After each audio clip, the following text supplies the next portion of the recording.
Olá, tudo bem? Quero te convidar para juntos refletirmos aqui no ensino bíblico, no conhecimento das Escrituras.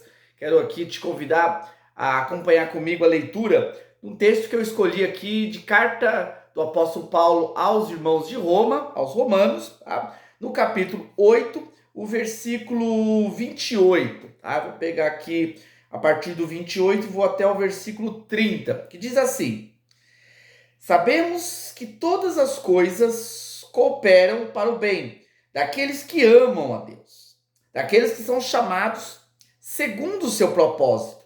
Porquanto, aos que antemão conheceu, também os predestinou para serem conformes à imagem de seu Filho, a fim de que ele seja o primogênito entre muitos irmãos.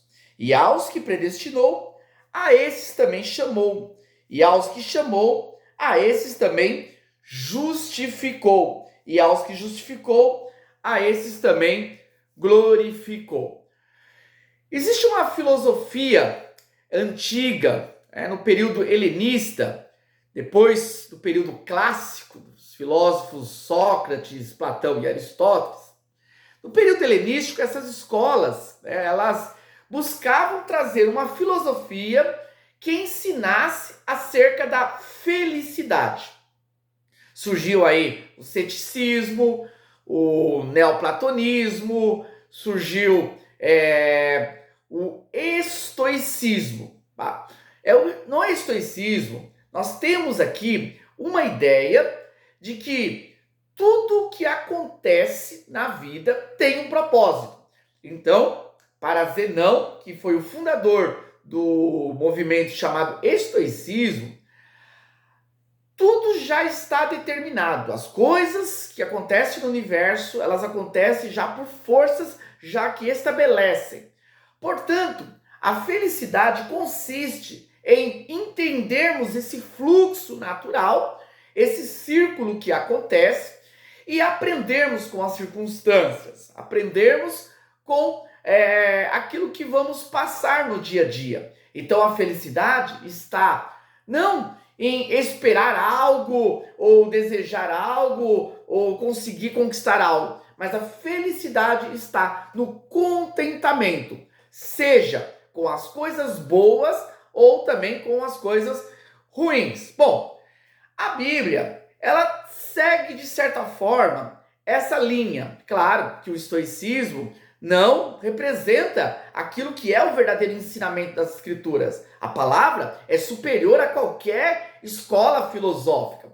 Mas nós podemos aqui fazer uma relação. Eu expliquei o que é o estoicismo e agora eu quero voltar ao texto bíblico e refletirmos em alguns pontos importantes que o texto escrito pelo apóstolo Paulo nos traz. Ele fala aqui, sabemos que todas as coisas cooperam para o bem.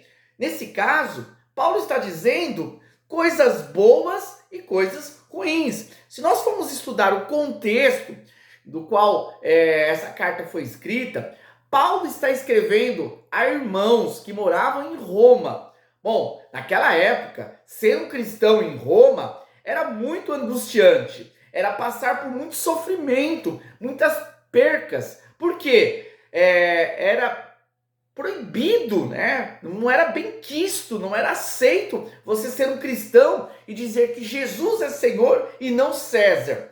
Portanto, os verdadeiros cristãos daquela época, eles sofriam duras perseguições. Muitos cristãos naquela época perderam entes queridos que, por confirmar a sua fé em Cristo, eram mortos, eram levados à arena, eram comidos pelos leões.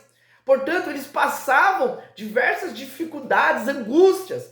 E Paulo, quando escreve a esses irmãos, ele traz aqui um olhar para Deus, dizendo que, apesar de tudo aquilo, havia um propósito maior. Deus, ele é Senhor da história.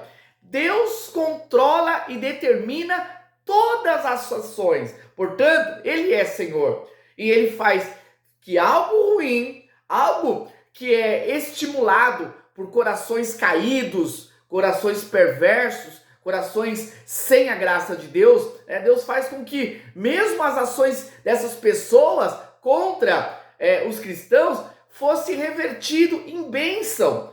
Isso aumentava a fé, aumentava a convicção, era uma oportunidade deles dar testemunhos. Muitos morreram, mas morreram glorificando a Deus. E hoje estão na presença eterna do Senhor. Portanto, aqui o texto fala que todas as coisas cooperam para o bem daqueles que amam a Deus.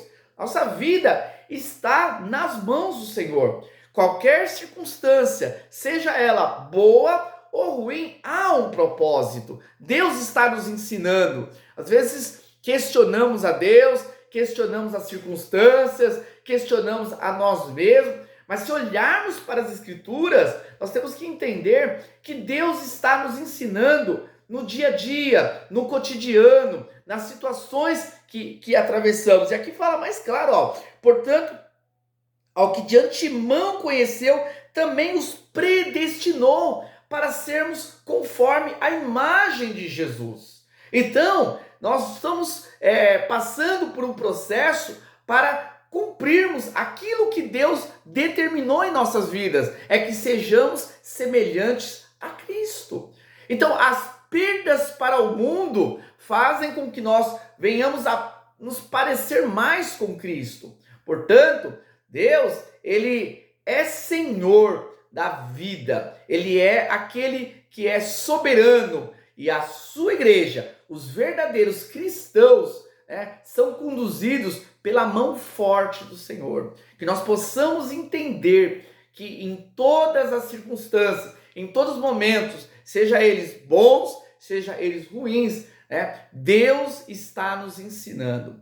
Se nós olharmos a biografia dos homens de Deus, seja eles os homens da Bíblia ou também na história da igreja, foram homens que passaram por grandes lutas, por grandes guerras, passaram pelo batismo do fogo, foram mesmo provados, passaram por situações muito adversas, mas foi necessário para que eles pudessem ser homens e mulheres gigantes na fé, para a glória de Deus. Portanto, nós temos que descansar na soberania de Deus, entender que Ele é Senhor das nossas vidas e que Ele não é um Deus ruim, mau, que nos castiga por fazermos coisas erradas. Não, mas Ele é um Deus zeloso pela vida dos seus filhos e que está nos disciplinando, que está nos